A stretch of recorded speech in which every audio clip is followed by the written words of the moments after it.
Je vous invite à trouver dans vos Bibles Marc chapitre 2 et nous allons lire à partir du verset 18. C'est sur la page 1117 dans les Bibles de l'Église. 1117, donc Marc chapitre 2 verset 18. Et avant de lire la parole, nous allons prier encore. Notre Père, nous te remercions parce que tu nous as donné non seulement ta parole, mais tu nous as donné ton esprit qui illumine ta parole, qui nous aide à comprendre ce que tu dis. Et nous prions ce matin que ton esprit soit vraiment à l'œuvre pour nous aider à comprendre ce que tu dis dans ce texte. Et surtout, non seulement pour comprendre ce que tu veux dire, mais à répondre à ton message, à appliquer ce message et surtout à mettre toute notre foi dans le Seigneur Jésus pour notre salut. Et nous prions ces choses au nom de Jésus. Amen. Donc Marc chapitre 2, verset 18 jusqu'au verset 22. Les disciples de Jean et les pharisiens jeûnaient. Ils vinrent dire à Jésus, « Pourquoi les disciples de Jean et ceux des pharisiens jeûnent-ils, tandis que les disciples ne jeûnent pas ?» Parce que tes disciples ne jeûnent pas. Jésus leur répondit, « Les amis de l'époux peuvent-ils jeûner pendant que l'époux est avec eux ? Aussi longtemps qu'ils ont l'époux avec eux, ils ne peuvent jeûner.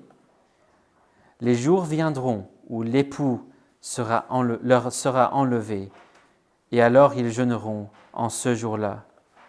Personne ne coud une pièce de drap neuf à un vieil habit. Autrement, le morceau neuf emporterait le tout et la déchirure serait pire. Et personne ne met du vin nouveau dans de vieilles outres. Autrement, le vin fait rompre les outres et le vin et les outres sont perdus. Mais il faut mettre le vin nouveau dans des outres neuves.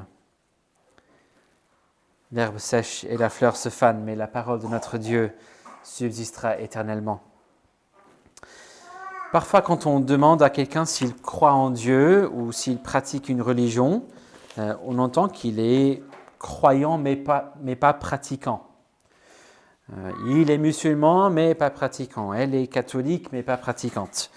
En général, ça veut dire que la personne se sent chez elle, dans la communauté en question, et même qu'elle croit certaines de ses doctrines, ou au moins les bases, mais elle ne s'engage pas vraiment dans les pratiques religieuses. Elle ne va pas trop à la messe très souvent. Eux, ils font pas toutes les prières obligatoires. Eux, ils suivent pas toutes les règles alimentaires. On pourrait avoir cette idée de quelqu'un qui est non pratiquant. Mais pour Jésus, qu'est-ce qui fait que quelqu'un pratique ou pas ? Je pense, ou en tout cas j'espère, qu'il est ou qu'il sera très clair que l'idée d'un chrétien croyant mais non pratiquant, c'est un oxymore. Un croyant sera forcément pratiquant, mais en mettant cette question-là à côté, qu'est-ce qui fait que quelqu'un pratique ou pas ? C'est plus ou moins avec cette question-là que démarre le passage que nous avons sous les yeux ce matin. Et on verra que Jésus explique qu'il n'est pas venu tout simplement pour informer ou développer la compréhension des gens de ce qu'est la religion ou ce que c'est d'être pratiquant. Ça ne l'intéresse pas du tout. Il est venu carrément pour tout bouleverser, pour changer toute la compréhension sur ces questions-là. Dans les 2 épisodes précédents, on a vu les débuts des conflits de Jésus avec les autorités religieuses de l'époque, notamment les pharisiens, dans la guérison du paralytique et surtout le pardon du paralytique, et puis avec le festin que Jésus a partagé avec des collecteurs d'impôts et des pécheurs. On a vu que les scribes, c'est-à-dire les experts, les rabbins du parti pharisien, posaient des questions. Ils font des critiques concernant le ministère de Jésus à ce niveau-là. Et là, au verset 18, au début de notre texte, ce matin, on quitte les questions sur les festins pour parler complètement de l'autre bout de l'extrême, pour parler plutôt de jeûne. Dans l'Ancien Testament, on voit plusieurs moments où on parle de jeûne. Il y avait un jeûne annuel qui était prescrit dans la loi. Dans Lévitique 16, 29, nous lisons que le 7e jour du 10e mois, tout le peuple devait jeûner pour la fête annuelle des expiations, le Yom Kippour. Et il est important de noter que ce jeûne-là était le seul jeûne obligatoire prescrit dans la loi. Il n'y avait que ce jeûne-là. Mais on constate que les gens ont jeûné à d'autres moments aussi. Dans Zacharie 7, par exemple, on voit qu'il y avait des jeûnes pour lamenter la destruction du temple. On voit des jeûnes dans des temps de crise, comme des temps de guerre, par exemple. Et puis d'autres jeûnes personnels. David jeûne lorsque son enfant, le fils de Bathsheba, est décédé. Le jeûne c'était une façon de réagir à des tragédies, surtout un outil pour aider dans la prière, pour approfondir, pour aiguiser la prière. J'apprécie bien l'explication que donne le pasteur John Piper, c'est un pasteur américain, qui a écrit tout un livre sur le jeûne, ça existe en français. Le titre en français, c'est tout simplement « Jeûner ». Et le sous-titre « Nourrir notre faim de Dieu par le jeûne et la prière ». Et il présente le jeûne comme un moyen d'entraîner nos âmes à dire « Je désire Dieu plus que mon corps ne désire la nourriture ». Donc c'est une façon d'aiguiser, d'approfondir la prière. Et donc on peut voir en quoi une telle pratique pourrait aider, surtout dans les temps difficiles, mais surtout pour ceux qui veulent vraiment pratiquer la religion.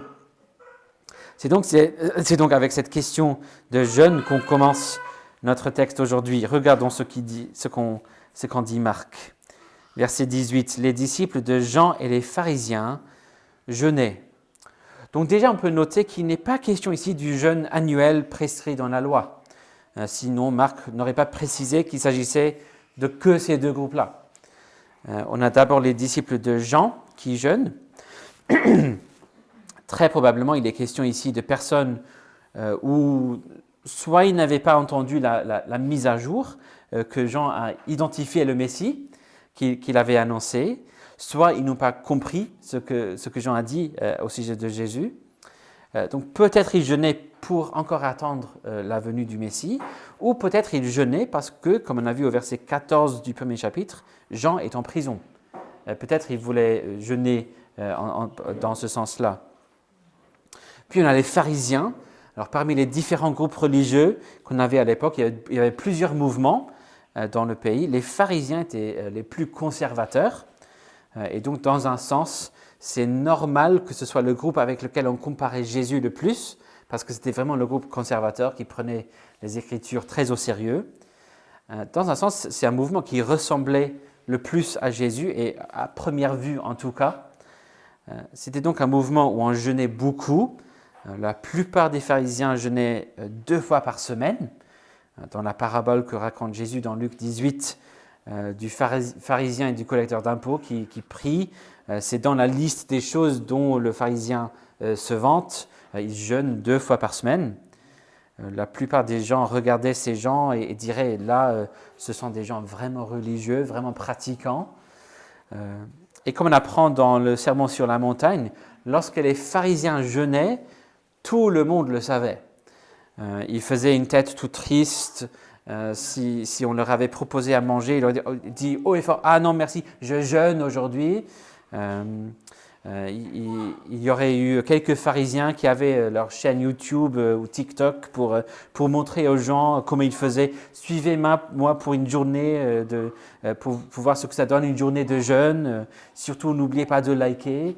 Donc, il y avait tout ça, alors que pour Jésus et ses disciples, ils ne faisaient pas du tout ça.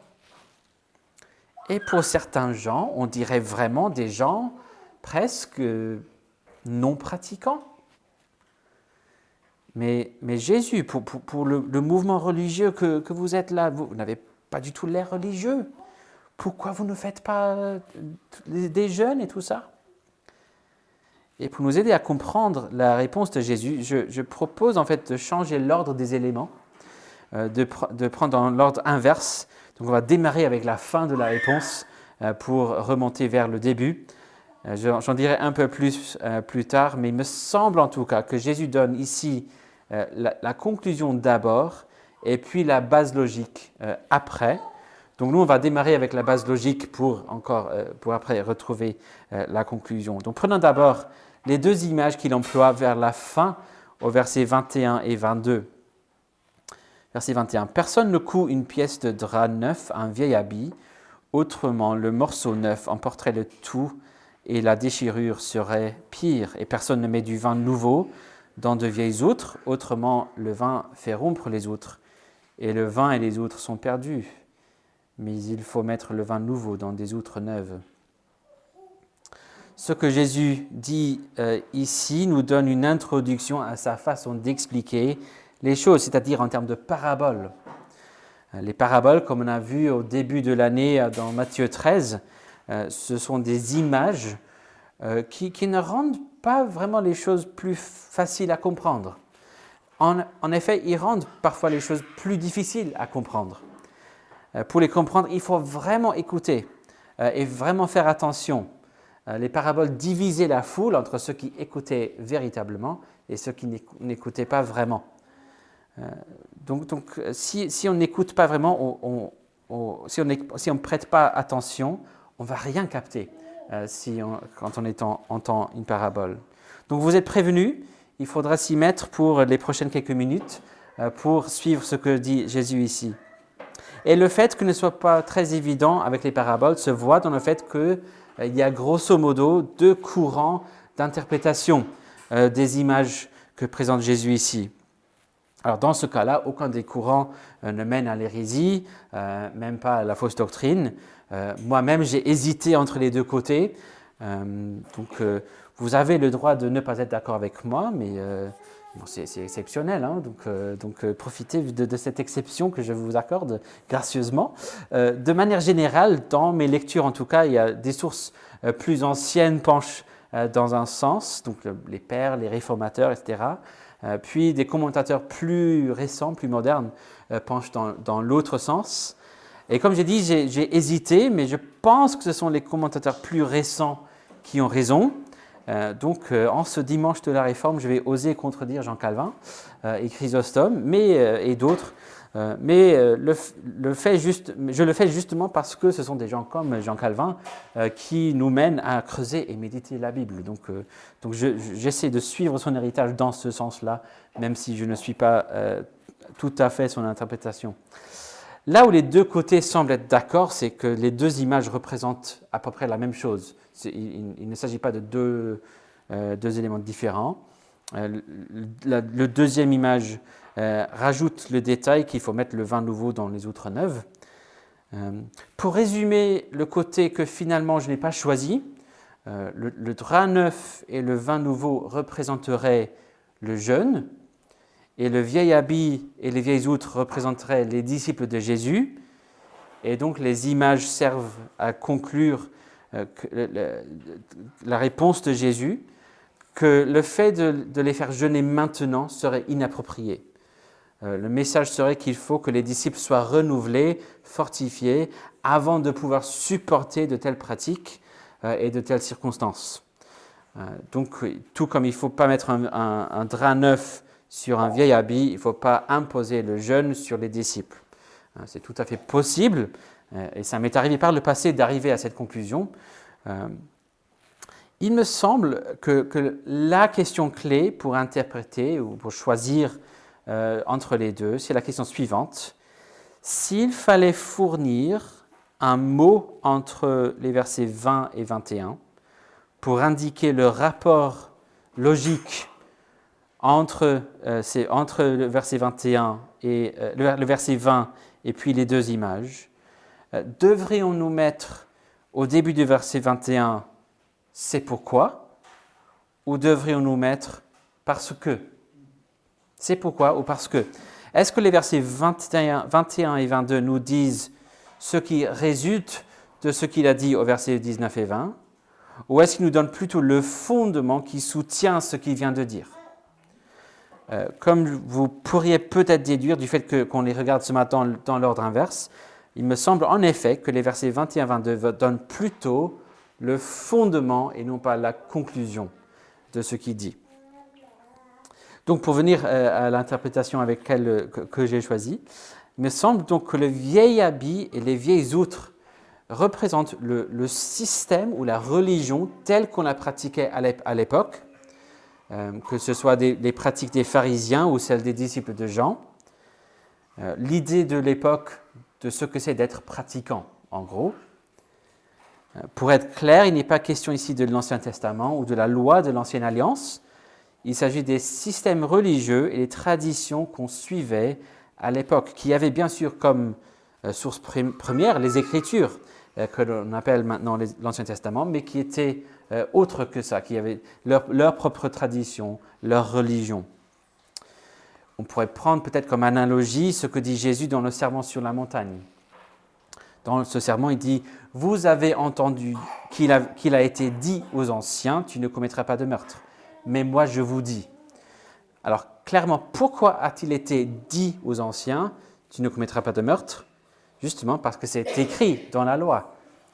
C'est un des 10 commandements. Mais ce que Jésus voulait contredire n'est pas ce qui était écrit, mais ce qui a été dit. C'est-à-dire la façon dont cette loi a été enseignée, appliquée, pratiquée dans les différentes traditions qu'on avait développées. Il voulait se mettre contre ce qui a été dit sur cette loi, pas sur ce qui a été écrit. Donc le vieil habit, les vieilles outres, c'était ce qui a été dit. C'était la religion telle qu'elle était comprise par les gens à l'époque. Et en fait, c'est à peu près la façon dont la plupart des gens définiraient la religion en général aujourd'hui, je pense. Le fait d'être pratiquant dans n'importe quelle religion, on cherche quelqu'un qui fait des pratiques, qui font des choses, qui suivent des traditions, etc. Et donc la pièce neuve, le vin nouveau, il représente le ministère et la mission de Jésus. Et le sens de ces images, donc, c'est de dire, je ne suis pas venu tout simplement pour développer, pour compléter la religion telle que vous la pratiquez. Vous ne pouvez pas prendre ce que je dis et le coudre sur ce que vous faites. Je ne suis pas là pour démarrer un nouveau mouvement au sein de votre système. Vous ne pouvez pas prendre le vin nouveau de ce que j'ai dit et le verser dans les vieilles outres de votre religion, votre compréhension des choses. Je ne suis pas venu juste pour dire des choses supplémentaires. Je ne suis pas venu, je suis pas juste un rabbin de plus à ajouter dans la tradition. Parce que ce que je dis ne correspond pas vraiment à ce que vous faites.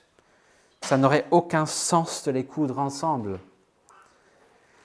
Si vous prenez ce que dit Jésus comme si c'était tout simplement un bon enseignant, si vous cherchez tout simplement des pratiques, vous serez très vite perdu et même blessé. Il n'est pas là pour raffiner, développer, approfondir votre spiritualité, votre pratique religieuse. Comment faut-il comprendre le ministère de Jésus alors? Fin du verset 22, il faut mettre le vin nouveau ou dans des outres neuves. Il est venu pour renouveler toutes choses. À la fin de l'Apocalypse, il dit « Je fais toutes choses nouvelles ». Il est venu pour tout transformer. Il est venu pour vous transformer, pour vous renouveler.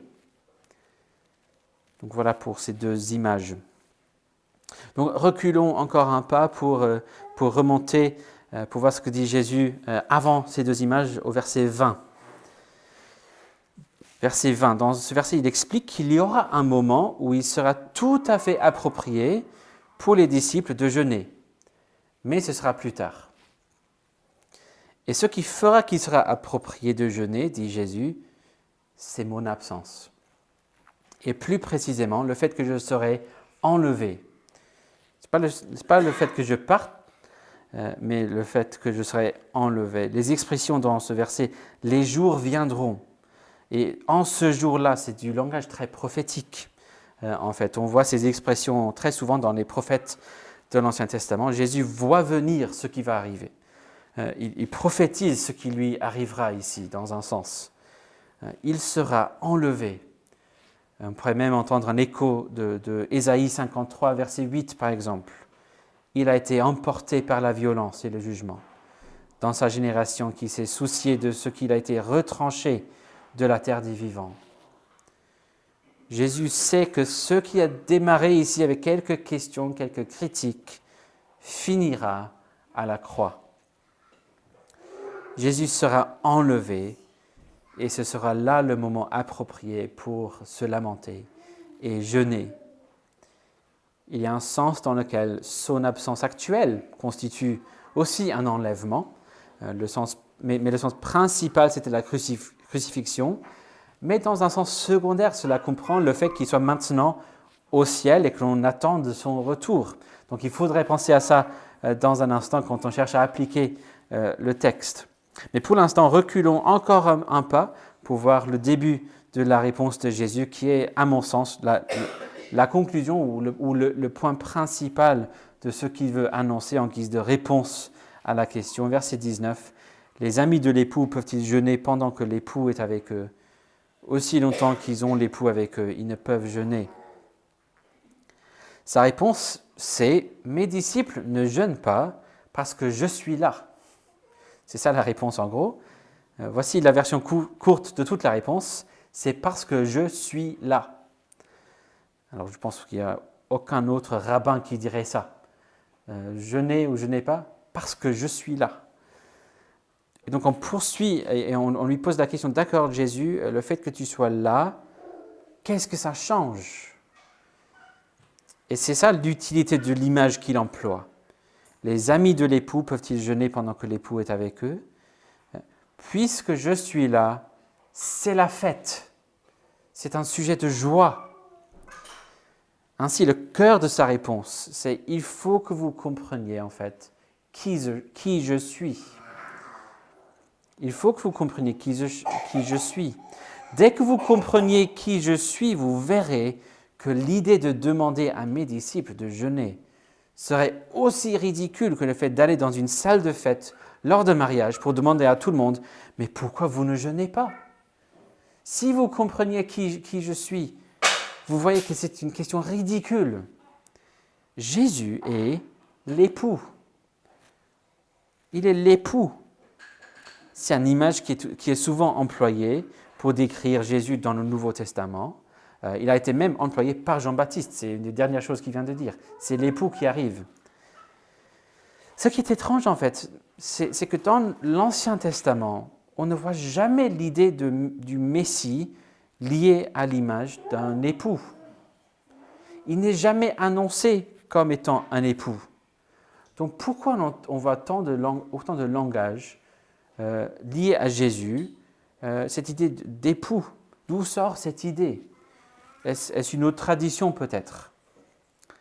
Non, en fait, la réponse est quand même dans les Écritures, parce qu'il y a quand même un personnage qui est présenté comme un époux, et cela plusieurs fois. Mais ce n'est pas le Messie, c'est Dieu. C'est Dieu lui-même l'époux.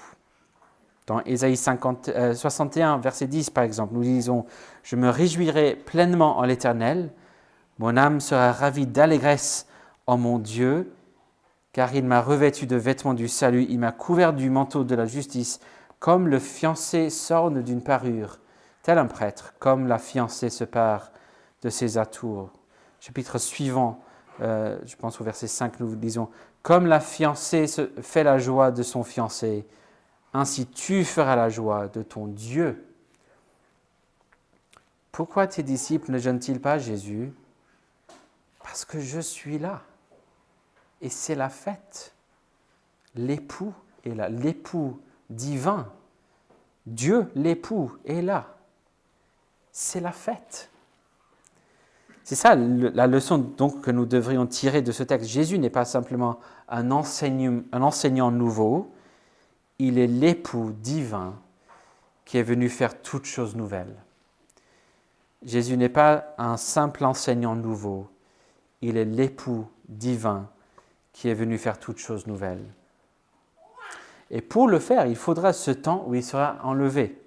Il devra aller à la croix, il devra passer par des choses qui donnent envie à ses disciples de jeûner, de se lamenter. Il devra, dans un sens, devenir comme une vieille outre ou un vieil habit et être détruit par le vin de la colère de Dieu qui aurait dû tomber sur nous.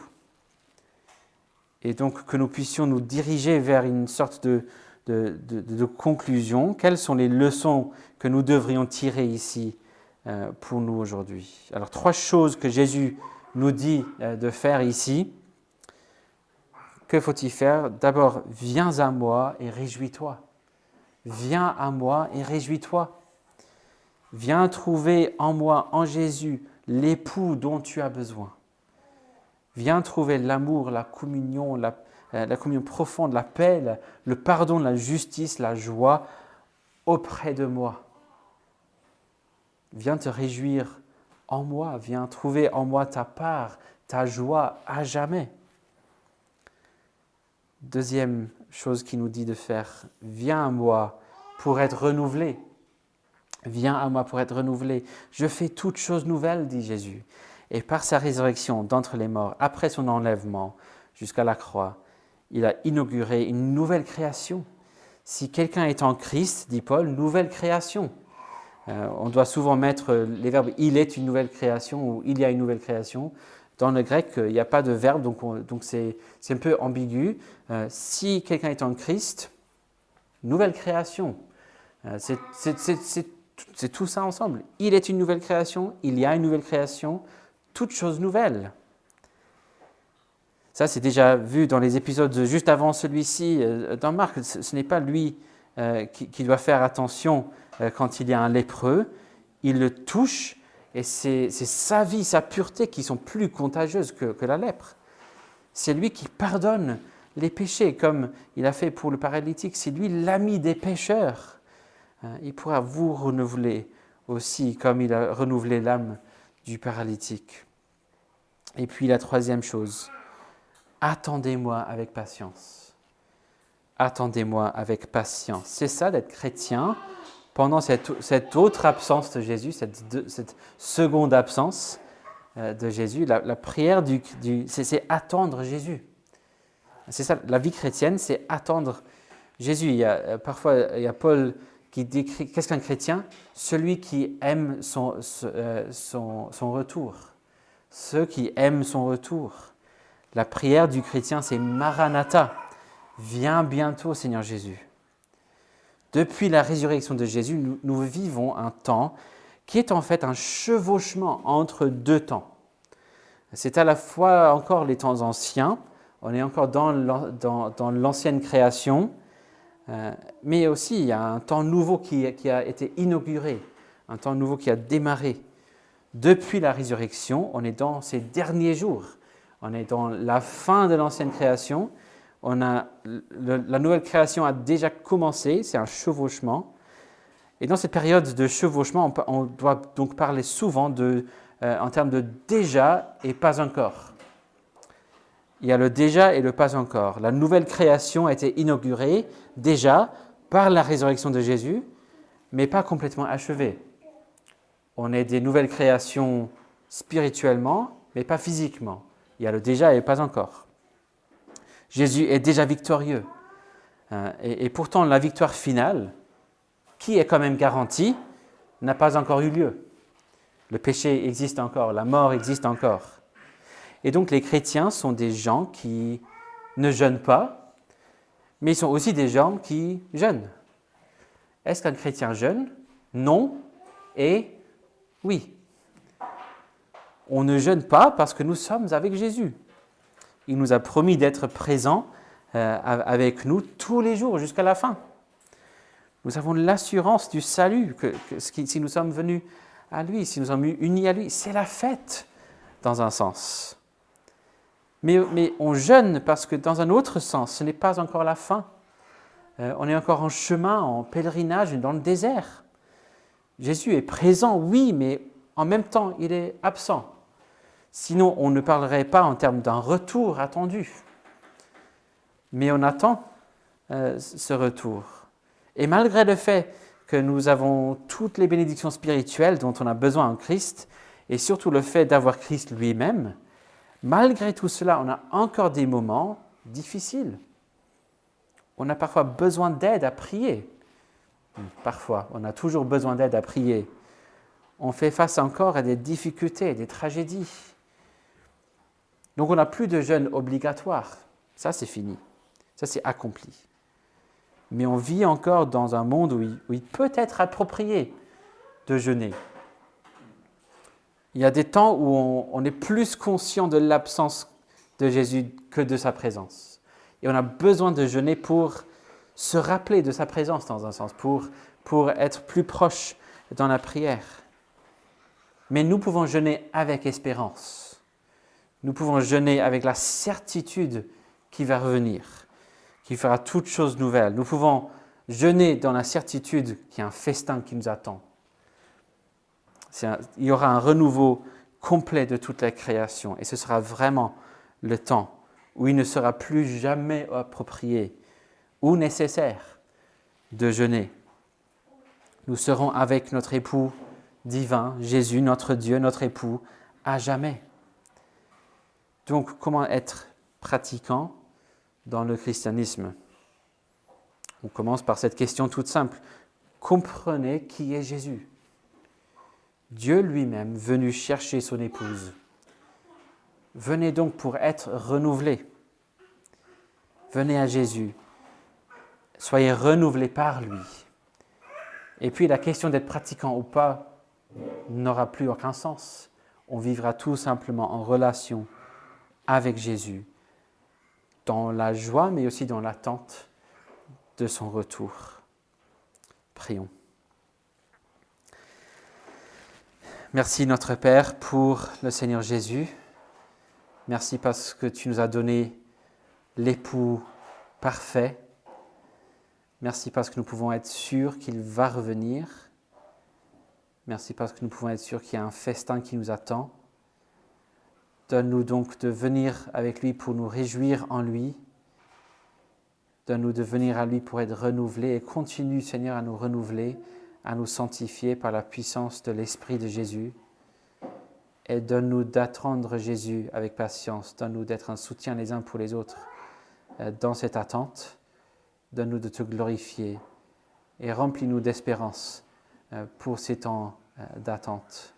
Donne-nous de vivre la communion que nous pouvons vivre déjà avec toi en attendant la communion encore plus profonde que nous allons vivre, mais qui n'est pas encore.